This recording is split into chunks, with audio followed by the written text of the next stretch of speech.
It's time for Tech Talk with Mathew Dickerson. I'm your host, Tony Graham. G'day, Matthew.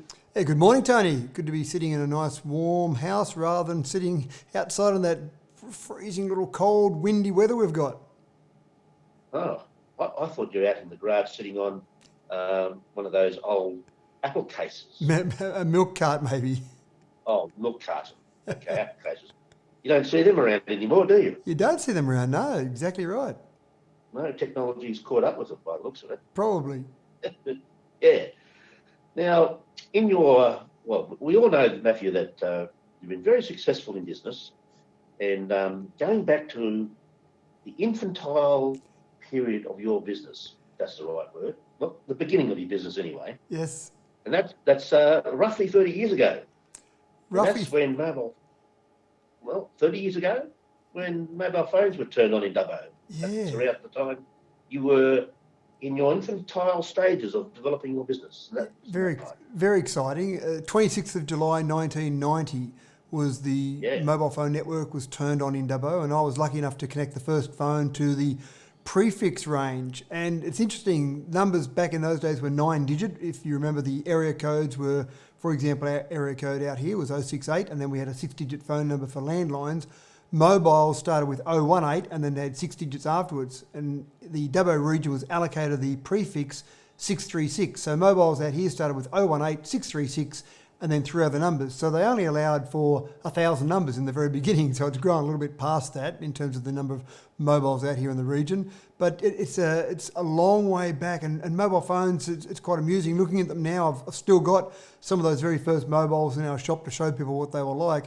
But $5,000 in 1990 dollars was what it would cost for a handheld phone, and they struggled to be called handheld because they were so large. They were huge phones, obviously, and they were pretty limited in what they could do. They could make a phone call, no such thing as a text message, no such thing as getting on the internet or email or any of the things that we do now. It was to make a phone call.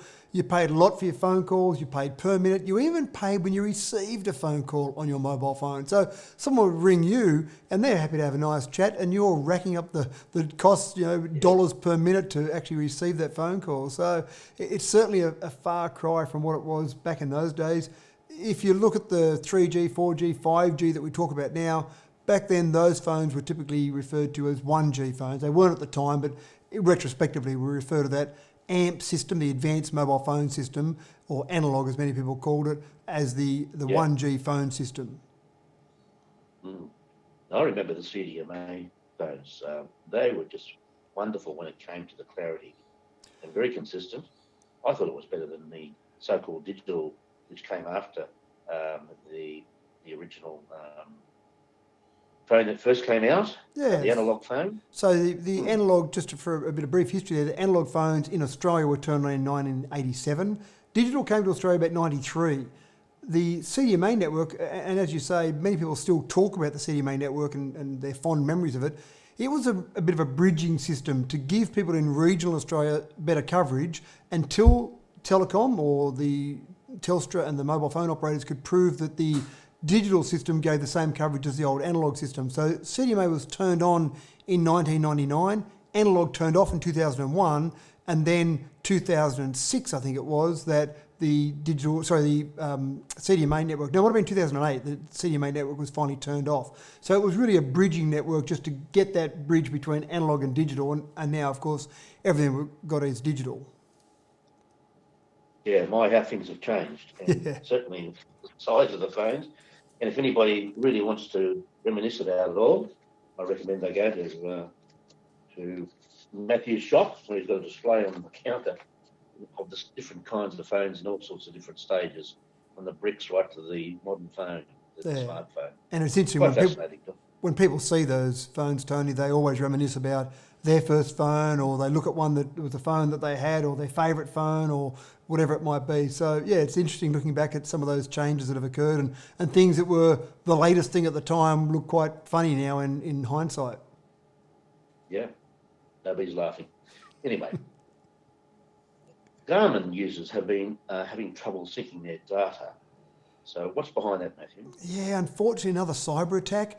And I actually had some friends. I ride push bikes, and I don't actually use a Garmin myself, but I ride push bikes with some friends, and some of them were complaining. I ran into them on the weekend. They were complaining that their data wasn't syncing, and I thought that they were just having some glitch with their individual device. And when I looked into it a bit more, the entire Garmin network had been closed down because of a cyber attack. And as often happens with these sort of cyber attacks, what they're trying to do is get money out of that particular company. So for Garmin, having the users, the individual users with the ability to sync all their data, to compare it to their friends, to keep on track with their own fitness regime, all of that is really important. So to have that shut down, really that's the heart and soul of an organisation like Garmin. So that would have had a huge impact on them. Whether they paid the money to the ransomware attackers or not, Garmin didn't say. They put out a release to say that they've now got the network back up and running and didn't make any comment about that. Obviously, with any sort of ransom, the advice generally is don't pay, because then that just encourages the people using that ransom attack to try and go and do it to other organisations or other people, or repeat the attack to that same organisation. But again, sometimes financial or business impetus means that you can't keep that network shut down for too long. So whether they pay it or not, we don't know. What we do know is that the system is back up and running, and as of Monday this week, you can actually start to synchronise your data and access your old data again. But for someone like Garmin, that was a big deal, and unfortunately we're seeing a few of these ransomware attacks. We've talked about a few of them, and it just, I suppose, takes note for individuals, you and I. We may not think that we're subject to a ransomware attack, and some of these organisations are approaching organisations and asking for millions, but it still does happen to individuals. So just have that general security in back of mind, and make sure you're doing sensible things with your security. Matthew, the next one is very interesting because it's very topical. And over in the UK, it seems that the cost of electricity has come down somewhat, or is set to come down with the offshore wind farms. Now, wish that would happen here. Well, I think the good part is that as it happens around the world, we'll see more and more of it happen in other places, obviously, as we get economies of scale and as we get people that are more efficient in producing electricity from different methods like wind farms.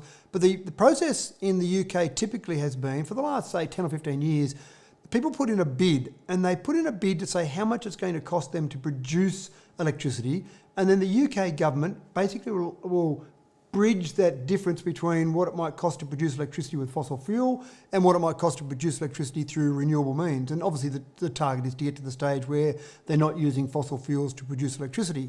In the past, and this has been one of the complaints made about wind farms in the UK, in the past it's been a subsidy, not a huge subsidy, but a subsidy from the UK government to allow these projects to go ahead.